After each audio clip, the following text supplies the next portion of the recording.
Halo semuanya, perkenalkan nama saya Ulfi Lutfia. Saya adalah mahasiswi dari Politeknik Negeri Pontianak, jurusan Teknik Arsitektur, program studi D4 Arsitektur Bangunan Gedung. Hari ini saya akan menampilkan presentasi saya mengenai mata kuliah metode penelitian terapan yang dibimbing oleh Bapak Muhammad Hilmi. Pada metode penelitian terapan ini, saya mengambil judul penerapan arsitektur jengki terhadap bangunan rumah tinggal pada era perkembangan globalisasi. Untuk latar belakangnya, arsitektur jengki ini merupakan salah satu gaya arsitektur nasional Indonesia yang pertama. Di era modernisasi ini, banyak bangunan rumah tinggal yang memilih gaya minimalis dan merupakan ciri khas dari gaya arsitektur Indonesia yang beriklim tropis ini. Selain karena pengaruh urbanisasi, gaya arsitektur jengki ini dianggap sulit dalam perawatan bangunannya. Berdasarkan website 99 Berita Properti dan Good News from Indonesia, salah satu faktor utamanya adalah pergeseran selera dan kebutuhan masyarakat. Arsitektur modern yang lebih sederhana dan efisien menjadi lebih populer karena memenuhi kebutuhan praktis dan estetika yang berkembang. Faktor lain adalah kurangnya apresiasi dan pemahaman terhadap nilai historis dan budaya dari arsitektur jengki, terutama di kalangan generasi muda. Selanjutnya, untuk tujuan dari penelitian ini adalah untuk memperkenalkan kembali gaya arsitektur khas Indonesia pasca kemerdekaan di masyarakat Indonesia. Kemudian melestarikan gaya arsitektur jengki pada era globalisasi yang telah menggerus gaya arsitektur khas Indonesia.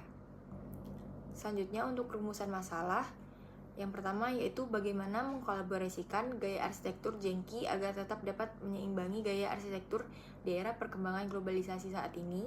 Yang kedua, bagaimanakah penerapan ciri khas dari arsitektur jengki pada bangunan rumah tinggal agar tetap dapat menyeimbangi gaya arsitektur yang mulai bervariatif di era saat ini. Untuk tinjauan pustakanya, apabila dilihat dari bentuknya, gaya arsitektur ini banyak meniru dan mengubah elemen dari arsitektur Indis atau Hindia Belanda. Dengan sebutan gaya bangunan ini terinspirasi dari kata Yankee, yaitu melambangkan semua unsur gaya hidup Amerika Serikat.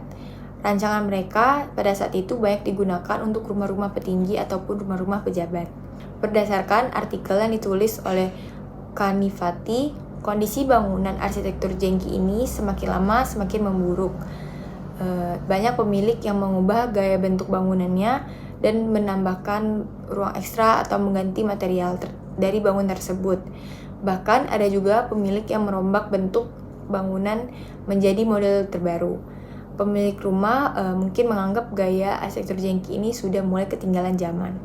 Selanjutnya, pada metode penelitian, variabel bebas dalam penelitian ini adalah pengaruh globalisasi dan unsur perancangan gaya arsitektur jengki seperti penggunaan material, bentuk atap, serta bentuk bangunannya. Sedangkan untuk variabel terikat atau dependen yang terkait dengan penelitian ini yaitu fungsionalitas dari rumah tersebut.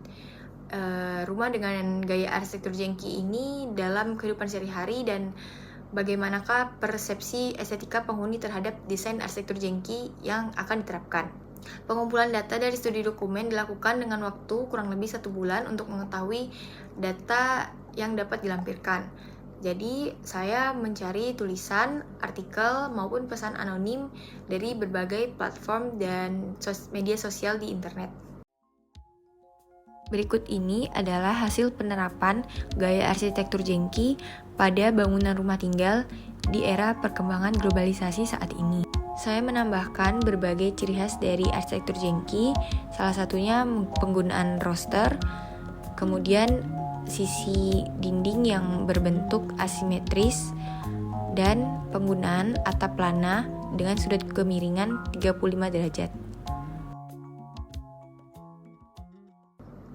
Dan untuk kesimpulannya, melalui studi literatur dan studi dokumen, penulis menemukan bahwa gaya arsitektur jengki ini memiliki nilai historis dan budaya yang penting, serta potensi untuk dikembangkan lebih lanjut dalam konteks modern. Pada perancangan saya menggunakan atap plana dengan kemiringan 35 derajat, serta saya mengambil ciri khas dari bangunan arsitektur jengki, yaitu menggunakan ventilasi pada dindingnya dan ditambahkan seperti jendela kaca pada bagian atapnya. agar memaksimalkan pencahayaan dan penghawaan dari bangunan tersebut. Sehingga arsitektur jengki dapat dikombinasikan dengan elemen-elemen arsitektur modern untuk menciptakan desain rumah yang tidak hanya estetis tetapi juga fungsional dan efisien. Misalnya penggunaan teknologi ramah lingkungan dan material berkelanjutan dapat diterapkan pada renovasi ataupun pembangunan rumah baru dengan gaya arsitektur jengki. Demikianlah presentasi yang dapat saya lakukan mengenai tugas besar metode penelitian terapan ini. Terima kasih.